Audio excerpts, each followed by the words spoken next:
Good morning बच्चों, मैं जितेंद्र कुमार शर्मा स्वागत करता हूं आपका आज की कक्षा में।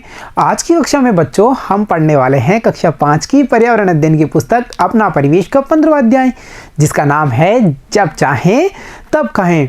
प्यारे बच्चों, इस पाठ के 4 भाग हमने पिछली कक्षाओं में पढ़े, जहां हमने ये समझा था कि जो बाहर बने हुआ भोजन है, मतलब बाहर बनी हुई जो खाद्य सामग्री है, जैसे वो ठेली पे हो या फिर फेरी वाले जो बेचते हों, वो खाद्य सामग्री खाने योग्य नहीं होती, क्योंकि उसमें साफ सफाई का ध्यान नहीं रखा जाता, उसमें पौष्टिकता का ध्यान नहीं रखा जाता, केवल मुनाफे के लिए वो व्यक्ति सामान बनाते हैं। बच्चों, हमें ये भी पता है कि सफ़र में जो बच्चे अपने दादा दादी से मिलने के लिए गुलाबी नगरी के लिए निकले थे, वो दादा दादी के पास पहुंच चुके हैं। वहाँ दादाजी ने उन्हें यह समझाया था कि हमें आवश्यकता के अनुसार ही भोजन को थाली में लेना है, क्योंकि हमें जूठा नहीं छोड़ना है, क्योंकि अगर हम जूठा छोड़ते हैं तो बच्चों इससे अनाज की बर्बादी होती है, साथ ही साथ हमारे सामने भविष्य में जो अनाज या खाने का जो संकट है वो भी उपस्थित हो सकता है।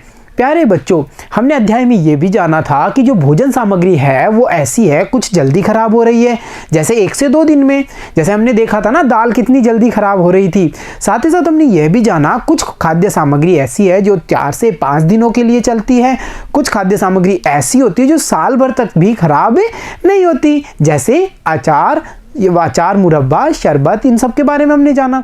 पर बच्चों, आपने क्या ये सोचा है कि वो कौन कौन से तरीके होंगे जिनके द्वारा हम भोजन का संरक्षण कर सकते हैं, यानी भोजन को संरक्षित कर सकते हैं? उन तरीकों को भी हमें जान लेना चाहिए, ताकि बच्चों जरूरत पड़ने पर हम भी भोजन का संरक्षण कर सकें। तो चलो बच्चों, हम जानते हैं संरक्षण के तरीके, यानी वो कौन कौन से तरीके होंगे जिनके द्वारा भोजन को संरक्षित किया जाता है। तो देखो बच्चों, फल, सब्जियां व पका भोजन लंबे समय तक रखने से खराब हो जाते हैं, क्योंकि बच्चों अगर फलों को, सब्जियों को या पके हुए भोजन को हम लंबे समय तक रखेंगे तो वो खराब हो जाएगा, क्योंकि वो पक चुका है। और बच्चों फिर हमने यह भी तो जाना ना, नमी, ताप और वायु के कारण जो भोजन है, पका हुआ भोजन है, उसमें सूक्ष्म जीव पैदा हो जाते हैं और वो भोजन को खराब करते हैं। साथ ही साथ देखो बच्चों, उन पर जीवाणु व कवक उत्पन्न होकर भोजन को दूषित कर देते हैं, और ऐसा दूषित भोजन बच्चों हमारे खाने के योग्य नहीं होता।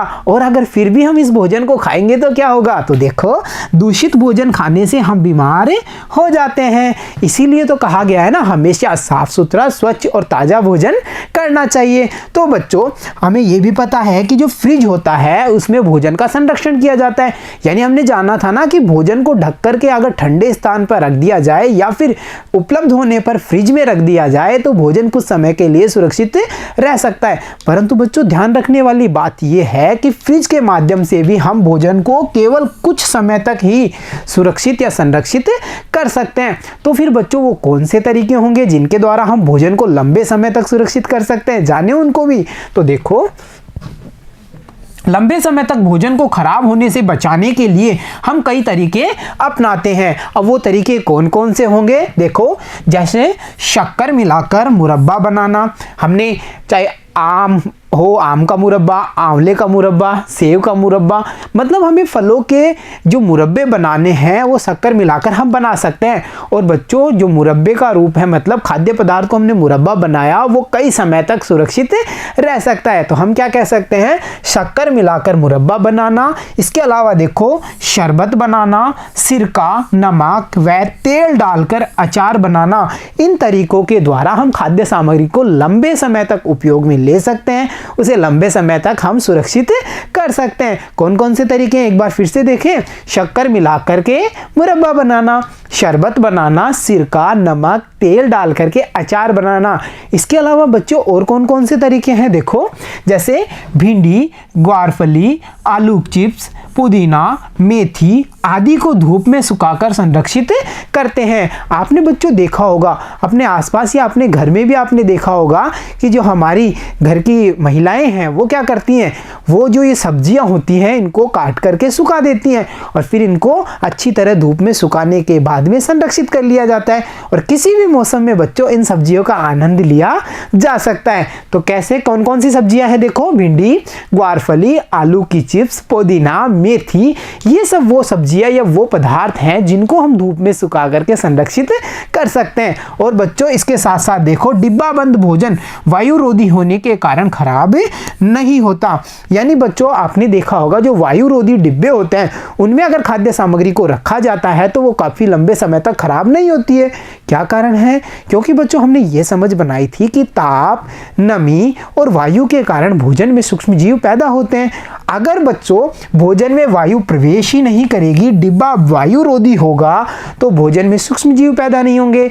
और जब सूक्ष्म जीव पैदा नहीं होंगे तो हमने जाना ना कि जब सूक्ष्म जीव ही नहीं है तो भोजन दूषित नहीं होगा। तो प्यारे बच्चों, ये वो सारे तरीके हैं जिनके द्वारा हम भोजन को सुरक्षित या संरक्षित कर सकते हैं। इसके अलावा देखो बच्चों, रासायनिक परिरक्षकों द्वारा भी भोजन को लंबे समय तक सुरक्षित व संरक्षित किया जा सकता है। बच्चों जैसा हमने जाना था कि सॉस में रासायनिक परिरक्षक का उपयोग किया जाता है जिसके कारण वो लंबे समय तक चलता है, ऐसे ही जो रासायनिक परिरक्षक होते हैं, परिरक्षक पदार्थ कौन से होते हैं? जो भोजन की रक्षा करते हैं, बताया था ना हमने। तो रासायनिक परिरक्षकों के द्वारा भोजन को लंबे समय तक सुरक्षित व संरक्षित किया जा सकता है। तो देखा बच्चों आपने, ये वो सारे तरीके हैं जिनके द्वारा हम भोजन को लंबे समय तक उपयोग में लेने के लिए संरक्षित या सुरक्षित कर सकते हैं। तो चलो बच्चों शुरू करते हैं आज के कुछ अभ्यास प्रश्न और प्राप्त ज्ञान का उपयोग करते हैं और कुछ नया सीखते भी हैं। तो देखो बच्चों, पता कीजिए और लिखिए। तो पता कीजिए और लिखिए में जो हमारा पहला प्रश्न है वो है, निम्नलिखित सामग्री को संरक्षित करने की विधियों को लिखो।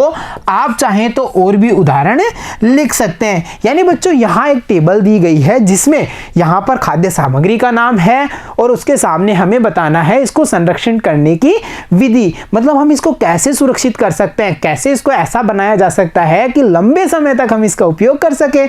और इन सामग्री के अलावा अगर आप खुद चाहें तो और सामग्री भी इसमें ऐड कर सकते हैं। तो चलो देखते हैं एक बार सारणी को। आलू की चिप्स। तो बच्चों आलू की चिप्स को कैसे संरक्षित किया जाता है? धूप में सुखा करके। तो हम यहाँ लिखेंगे संरक्षण की विधि में धूप में सुखाकर। वैसे ही देखो, कैरी का अचार को हम तेल डाल करके, सिरका, नमक वगैरह डाल करके उसको संरक्षित करते हैं।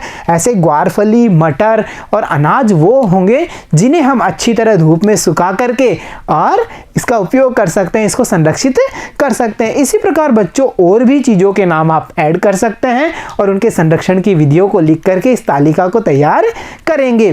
तो देखा बच्चों आपने, हमने कितने सारे संरक्षण की विधियों या तरीकों को जाना है और साथ ही साथ हमने ये भी समझा कि इन विधियों को अपना करके हम जो खाने की भोजन की जो सामग्री है यानी खाद्य पदार्थ हैं उनको लंबे समय तक हम सुरक्षित या संरक्षित कर सकते हैं। तो चलो बच्चों एक बार फिर से मिलते हैं राजी और हरप्रीत से, जो अपने दादाजी के साथ अब आगे क्या करने वाले हैं। तो देखो बच्चों, खाने के बाद सभी घूमने के लिए आमेर का किला गए। और बच्चों यहाँ हम देख पा रहे हैं आमेर के किले को, जिसे देखने के लिए जो खाना खाने के बाद में परिवार के सभी सदस्य निकल पड़े हैं और अपनी मस्ती में हैं और वो पहुंच चुके हैं आमेर के किले पर। बच्चों जब वो किले पर पहुंचते तो वहां उन्होंने क्या देखा? वहां उन्होंने फ्रूट जूस की दुकान पर तरह तरह के फल देखे, यानी फ्रूट जूस की दुकान जिस पर फलों के जूस निकालकर बेचे जाते हैं। जब उन्होंने उस दुकान को देखा और वहां पर अनेक प्रकार के फलों को देखा तो वो आश्चर्य में पड़ गए। क्यों आश्चर्य हुआ उन्हें? देखो, हरप्रीत को सेब,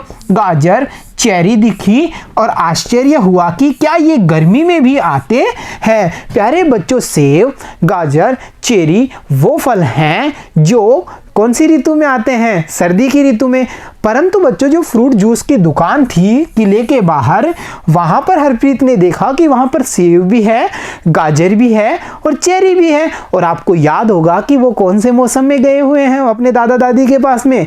गर्मी के मौसम में। तो बच्चों हरप्रीत को अचंभा हुआ कि क्या ये फल गर्मी में भी आते हैं? ये तो सर्दी के फल है, फिर ये गर्मी में कैसे आ रहे हैं? तो देखो दादाजी क्या बताते हैं। दादाजी ने बताया कि आजकल हर मौसम में हर प्रकार के फल व सब्जियां मिलती हैं। तो ये कैसे संभव हो पाता होगा बच्चों कि हर मौसम में हर प्रकार के फल और सब्जियां उपलब्ध होती हैं? बच्चों हमने जाना ना अभी संरक्षण के तरीके, उन्हीं तरीकों का उपयोग करते हुए जो खाद्य सामग्री है उसको लंबे समय तक सुरक्षित या संरक्षित कर लिया जाता है। और उसी के कारण बच्चों जो गर्मी में जो फल में आते हैं वो सर्दी में हमें उपलब्ध हो जाते हैं और जो सर्दियों में आते हैं वो हमें गर्मी में भी उपलब्ध हो जाते हैं। तो देखा बच्चों आपने, हमने क्या जाना, हमने ये समझा कि फलों को या खाद्य सामग्री को हम सुरक्षित या संरक्षित करके उसको लंबे समय तक उपयोग में ले सकते हैं। तो चलो बच्चों कुछ आसान से प्रश्नों पे चर्चा करते हैं और हमारे ज्ञान को बढ़ाते हैं। चर्चा कीजिए और लिखिए में। देखो बच्चों, आपके गांव शहर में कौन सी फल सब्जियां बिन मौसम के उपलब्ध हो जाती हैं? प्यारे बच्चों, इस प्रश्न का उत्तर आप स्वयं लिखने की कोशिश करेंगे, अपने आसपास पता करेंगे कि आपके गांव या शहर में कौन कौन से फल या सब्जियां ऐसी हैं जो बिना मौसम के भी उपलब्ध हो जाती हैं। जैसे मैंने पता किया कि हमारे शहर में सेब, गाजर, चेरी, भिंडी, ग्वारफली, इसके अलावा प्याज, पुदीना बिना मौसम के भी उपलब्ध हो जाते हैं। यानी ये वो सब खाद्य पदार्थ हैं जो बिना मौसम के भी उपलब्ध हो जाते हैं। यानी अगर इनमें से जो शीत ऋतु में आने वाले हैं वो हमें ग्रीष्म ऋतु में भी मिलते हैं और जो ग्रीष्म ऋतु में आने वाले हैं वो हमें शीत ऋतु में भी उपलब्ध हो जाते हैं। तो चलो बच्चों अब देखते हैं आज का अगला प्रश्न। अगला प्रश्न है, क्या कारण है कि साल भर गाजर, मटर, प्याज, आलू मिलते हैं? मतलब बच्चों ऐसा क्या कारण है कि जो ये खाने की सामग्री है वो हमें पूरे साल तक उपलब्ध हो पाती है? तो देखो बच्चों इसका क्या कारण है। साल भर गाजर, मटर, प्याज, आलू को रासायनिक परिरक्षकों द्वारा कोल्ड स्टोर में लंबे समय तक सुरक्षित व संरक्षित किया जा सकता है। आपने देखे होंगे बड़े बड़े कोल्ड स्टोरेज जिनमें इन खाद्य पदार्थों को रासायनिक परिरक्षकों के सहायता से लंबे समय तक स्टोर कर दिया जाता है और फिर हम इनका आनंद किसी भी मौसम में ले सकते हैं। तो हमने क्या जाना बच्चों, कोल्ड स्टोरेज के बारे में। साथ ही साथ हमने ये भी जाना कि जो रासायनिक परिरक्षक हैं उनके द्वारा खाद्य सामग्री को लंबे समय तक संरक्षित किया जाता है। तो चलो बच्चों अब देखते हैं आज का अगला प्रश्न। और हमारा अगला प्रश्न है, घरों में सामान्य रूप से मिलने वाले खाद्य पदार्थों को कितने समय तक के लिए संरक्षित किया जा सकता है? उनके तरीके क्या हैं? लिखिए। यानी बच्चों इस प्रश्न में हमसे दो प्रश्न किए हैं। कौन कौन से? एक तो हमें यह बताना है कि जो घरों में हमारे सामान्य रूप से मिलने वाले खाद्य पदार्थ हैं उन्हें हम कितने समय तक के लिए संरक्षित कर सकते हैं। तो पहले वाले प्रश्न का उत्तर देखें तो देखो बच्चों, घरों में सामान्य रूप से मिलने वाले खाद्य पदार्थों का साल भर तक के लिए संरक्षित किया जा सकता है। यानी हम अधिकतम घरों में मिलने वाला जो सामान्य खाद्य पदार्थ हैं उनको साल भर तक के लिए संरक्षित कर सकते हैं। यह हुआ हमारा पहला प्रश्न। अब हमारा दूसरा प्रश्न था कि उनके तरीके क्या है, मतलब आप उनको कैसे साल भर तक संरक्षित कर पाएंगे उसके बारे में यहां बताना है। तो हम क्या कह सकते हैं, इनको तेल, नमक, शक्कर, सिरका आदि डालकर संरक्षित कर सकते हैं। इससे वे साल भर तक उपलब्ध रहते हैं, साल भर तक नहीं खराब होते। और ये सब प्रक्रिया कैसे अपनाई जाती है, जैसे शक्कर डाल करके हमने मुरब्बा बनाया या फिर सिरका, नमक, तेल का उपयोग करके हमने उसका अचार बना लिया और ये चीज़ें बच्चों साल भर तक खराब नहीं होंगी। तो देखा प्यारे बच्चों, आपने आज की इस कक्षा में हमने ये समझ बनाई कि जो भोजन या खाद्य सामग्री है उसका हम संरक्षण कैसे कर सकते हैं, वो कौन कौन सी विधियां होंगी जिनसे कि खाद्य सामग्री का उपयोग लंबे समय तक के लिए किया जा सकता है। साथ ही साथ बच्चों हमने जाना कोल्ड स्टोरेज के बारे में, जिसमें रासायनिक परिरक्षकों का उपयोग करते हुए खाद्य सामग्री को पूरे साल भर के लिए उपलब्ध कराया जाता है। तो प्यारे बच्चों आज की कक्षा में इतना ही, मिलता हूं आपसे अगली कक्षा में, तब तक के लिए धन्यवाद बच्चों।